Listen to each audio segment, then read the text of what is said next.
Que o movimento feminista tem como objetivo subverter as identidades dos sexos, acabar com a feminilidade e a masculinidade, defendendo a teoria de que são apenas construções históricas, isso você já sabe, né? Mas hoje eu vou te contar 3 segredos que as feministas não querem que você saiba de jeito nenhum. Vem comigo!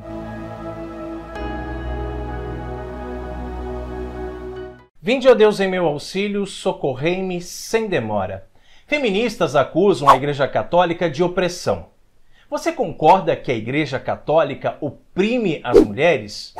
Ou, pelo contrário, foi a Igreja que libertou as mulheres da opressão de uma sociedade feminicida e fez com que surgissem grandes santas na história, santas virgens, mártires, viúvas e doutoras que transformaram o mundo? Escreva aqui para nós nos comentários, ok? É frequente a acusação de que a Igreja Católica oprime as mulheres por não as admitir ao sacerdócio ou por conta da sua moral sexual. A verdade é que, longe de oprimir as mulheres, a consciência da Igreja sobre a natureza humana foi justamente o que as libertou, numa época em que o direito romano e a cultura pagã as consideravam inferiores aos homens.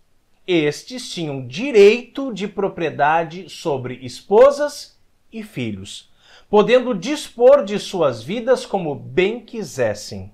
O cristianismo, por sua vez, com sua noção de natureza humana, elevou o status da mulher à mesma dignidade do homem, considerando-a também imagem e semelhante de Deus, conforme ensinou São Paulo.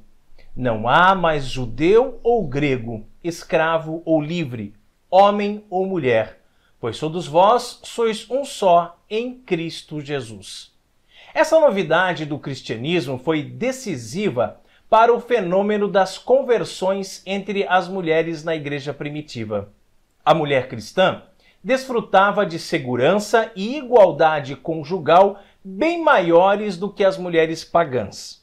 E a razão disso é que, com o advento da moral cristã, o feminicídio foi proibido e a castidade passou a valer também aos homens. Ademais, as viúvas cristãs tinham o privilégio de não precisar casar de novo, o que lhes permitia desfrutar livremente da herança de seus maridos. E se por um lado as moças romanas eram obrigadas a casar antes mesmo da puberdade, tendo o casamento consumado logo após a cerimônia, as mulheres cristãs, por outro lado, não só podiam se casar mais velhas, como tinham o direito de escolher seus maridos. Longe de oprimir as mulheres, a consciência da Igreja sobre a natureza humana foi justamente o que as libertou. A virgindade, nesse contexto, era tanto uma virtude como um grito de independência da mulher. As donzelas cristãs tiveram apoio da Igreja para escapar de casamentos forçados impostos pelos pais, tendo muitas delas optado pelo martírio, como foi o caso de Santa Bárbara. E negar a autoridade do pai de família, o único cidadão total, proprietário, chefe militar e sacerdote no seu lar e na sua cidade, era abalar o fundamento de toda uma sociedade. Por isso, o culto das santas mulheres foi algo bem notável no início do cristianismo. Como consequência do papel ativo que as mulheres tiveram no domínio da evangelização, numa época em que o Ocidente hesita entre paganismo, arianismo e fé cristã. Mas se enganaria quem pensasse que essa redenção feminina, por assim dizer, foi algo particular da Igreja nascente.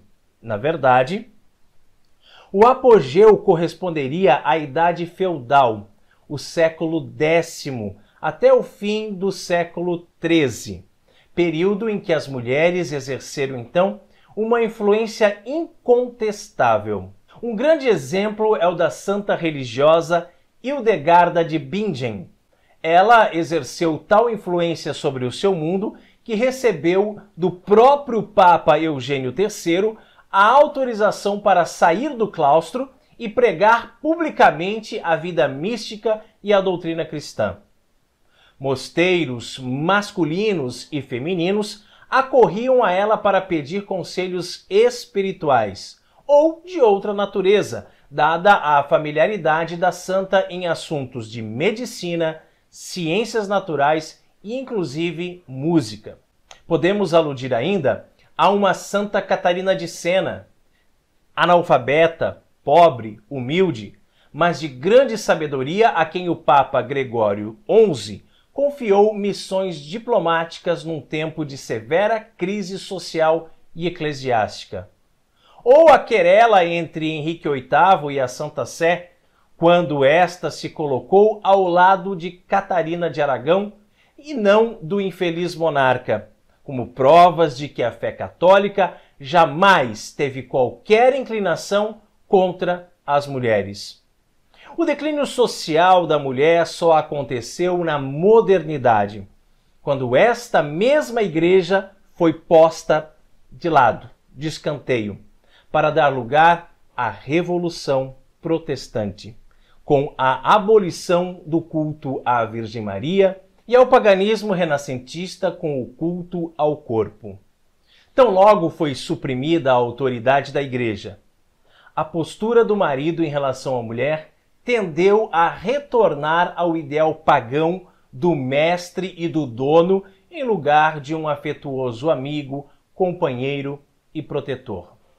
O silêncio quase absoluto sobre esses fatos é simplesmente ideológico, porque nenhuma dessas mulheres católicas serve à causa dos direitos reprodutivos, por mais empoderadas que tenham sido, não é mesmo? Para combater a masculinidade tóxica, como se diz, elas não reivindicaram uma feminilidade tóxica, não condenaram o matrimônio, não queimaram sutiãs, não se despiram em cima de um palco, nem defenderam a legalização do aborto ou qualquer coisa do tipo. Pelo contrário, elas empunharam as armas da oração e da virtude, com as quais domesticaram os bárbaros, convertendo-os a nosso Senhor. Porém, a sociedade moderna está mergulhada no conceito de igualdade. Cada vez mais luta-se para equiparar o homem à mulher e vice-versa. Se a igualdade pretendida fosse em relação aos direitos civis, cuja necessidade é inegável, não seria de fato um grande problema. Porém, o que acontece é que essa sociedade moderna, contaminada pelo relativismo cultural, quer transformar a mulher no novo homem e o homem na nova mulher, invertendo e pervertendo os valores mais elementares. Deus criou o homem e a mulher em igual dignidade, mas quis que houvesse uma diferença entre os dois sexos. Essa diferença em ser homem e ser mulher faz com que exista uma complementariedade entre eles. Foram criados por Deus para formarem um conjunto, não um se sobrepondo ao outro, mas em perfeita sintonia um com o outro. Lutar contra esse projeto, fazendo com que a mulher tente, por todos os meios, ocupar o lugar do homem, é lutar diretamente contra o projeto de Deus, contra a natureza humana. A liberação sexual promovida pelos métodos anticoncepcionais, longe de trazer uma sensação de igualdade entre o homem e a mulher, transformou a mulher numa máquina de prazer, pois agora ela sabe que pode ter uma vida sexual ativa sem a consequente gravidez. Não precisa ter compromisso com o parceiro, não precisa sentir-se segura ou amada. Lê do engano, não é mesmo? O que se vê são cada vez mais mulheres frustradas, depressivas, olhando para trás e percebendo que estão vazias, correndo contra o tempo para manterem-se jovens, pois nada mais têm a oferecer que não a casca, ou seja, a sua aparência exterior. A liberdade da mulher, na verdade, transformou-se numa prisão. Hoje, elas se veem presas a estereótipos ditados pela agenda feminista, cujo maior objetivo é destruir a essência da mulher, igualando-a ao homem, transformando seus úteros em lugares estéreis e varrendo para debaixo do tapete o instinto natural da espécie, a maternidade. Portanto, urge que cada mulher criada à semelhança de Deus recupere o seu lugar na criação. Que a mulher seja mulher em toda a sua plenitude. Então vamos contar 3 segredos que as feministas não querem que você saiba de jeito nenhum. Vamos lá? Primeiro, não há problema algum em ser feminina. As feministas passaram décadas tentando aniquilar os instintos mais básicos da mulher. Qual o problema com a menina que se veste de rosa, com um vestidinho, que brinca de boneca, brinca de casinha? Nenhum, né? Nenhum.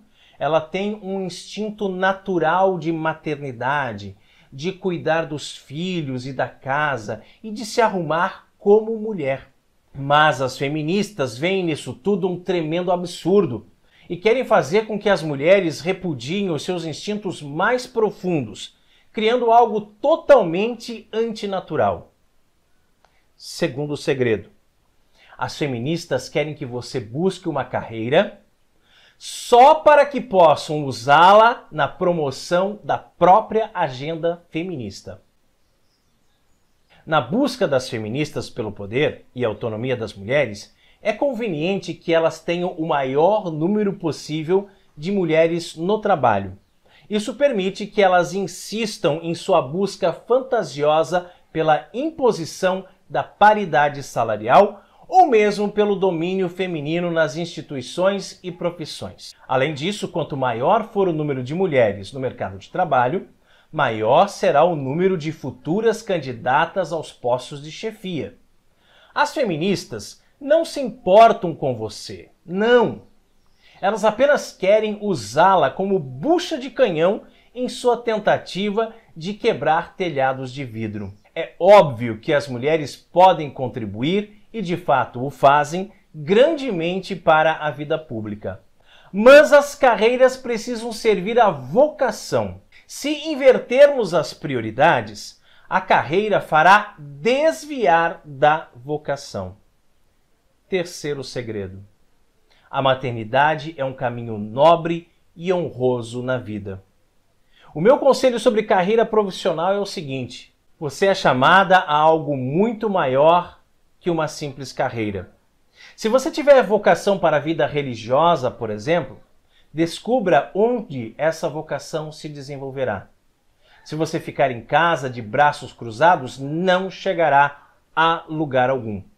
Se tiver vocação para o casamento, para o matrimônio, procure um marido que tenha uma compreensão sacramental do matrimônio, que queira ajudar você a trilhar seu caminho vocacional de amor a Deus e ao próximo.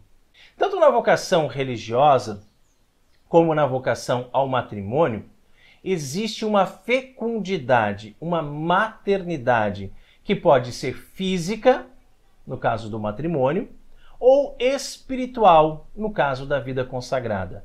Mas a agenda feminista não quer que as mulheres sejam férteis, quer que sejam estéreis, mas que não passem de fantoches nas mãos do movimento. Glória ao Pai, ao Filho e ao Espírito Santo, assim como era no princípio, agora e sempre, por todos os séculos dos séculos. Amém. Bem, você notou que esse vídeo faz parte do quadro De Frente com Frau Heimann, a senhora Heimann, né? A Maria Carolina. E era um tema que a Carol iria gravar e iria apresentar. Aliás, ela ia fazer isso, como você bem sabe, muito melhor do que eu. Mas o fato é que ela ainda se encontra hospitalizada. Se você não sabe o que aconteceu, você não tem acompanhado nossos vídeos, nossas postagens, eu vou dizer. A minha esposa está internada na UTI, aqui do hospital de nossa cidade, por causa de uma complicação em um quadro de pneumonia. Por regra do hospital, ninguém pode receber visitas na UTI. Portanto, apenas uma vez por dia eu recebo no WhatsApp um boletim informativo do estado de saúde dela. Então hoje, ao invés de pedir like aqui para esse vídeo, como a gente sempre costuma fazer, eu quero pedir para que você continue rezando muito pela recuperação da saúde de Maria Carolina. Reze para que ela esteja bem lá na UTI, que ela não fique nervosa, ansiosa, enfim. E para que muito em breve ela tenha alta e possa estar de volta aqui conosco, totalmente curada, para a maior honra e glória de nosso Senhor Jesus Cristo. Muito obrigado. Salve Maria!